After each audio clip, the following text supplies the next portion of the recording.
Aišku. Sveiki visi, tai šiandien mes pasidarysime greitą makiažą. Pradėkime. Pradėsime nuo serumo, su balta pomputė. Maybelline Grippy serumas. Svarbiausia tai, kad jisai makiažui turėtų padėti išlaikyti net 24 valandas. Aišku, ant veido gražiai.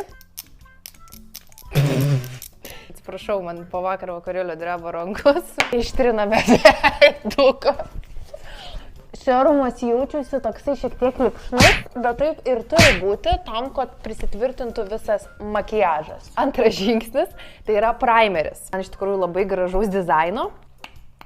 Išsispaudžiu ir tepu per veidą. Jis turi sumažinti mūsų poros, tai daugiausiai ant nosies reikia jį tepti.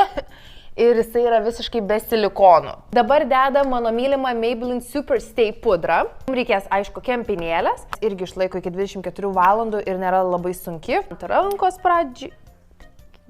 Šleiva kreiva šiandien. Veidą patapšnojam, kad nebūtų to vadinamo kaukės efekto. Betvarkė pas mane. Čia bubble tušas labai fainai padaro blakstienas ir gražiai atskiria.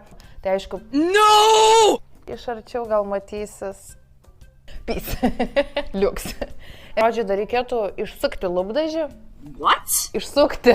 Kitą pusę biškį paragaujam. Tai matot, rankos šiek tiek išsipurvino, bet reiškia, kad gražus tada labai makiažas. Tam, kad ir jūsų makiažas atrodytų gerai ir gerai išsilaikytų, Maybelline mano naudotas serumas ir primeris.